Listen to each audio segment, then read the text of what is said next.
الحمدللہ رب العالمین والصلاة والسلام علی سید الانبیاء والمرسلین اما بعد فاعوذ باللہ من الشیطان الرجیم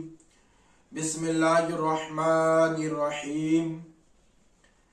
ان الصلاة کانت علی المؤمنین کتابا موقوتا آمنت باللہ وصدق اللہ العظیم وصدق رسولہ النبی الامین الکریم ونحن علی ذلک لمن الشاہدین والشاکرین والحمد للہ رب العالمین۔ آئیے ہم اور آپ مل کر سب سے پہلے آقائے نامدار مدنی تاجدار دونوں عالم کے مالک و مختار احمد مجتبی محمد مصطفیٰ صلی اللہ تعالی علیہ وسلم کی مقدس بارگاہ میں ہدیہ درود پیش فرمائے۔ اللہم صلی علی سیدنا شفیعنا مولانا محمد بارک وسلم صلاۃ و سلام علیک یا رسول اللہ صلی اللہ تعالی علیہ وسلم۔ برادران ملت اسلام، میں نے آپ کے سامنے قرآن کریم کے ایک آیہ مبارکہ تلاوت کرنے کا شرف حاصل کیا۔ ان الصلاۃ کانت علی المؤمنین کتابا موقوتا، بے شک نماز مومنوں پر وقت کے ساتھ فرض کی گئی ہے۔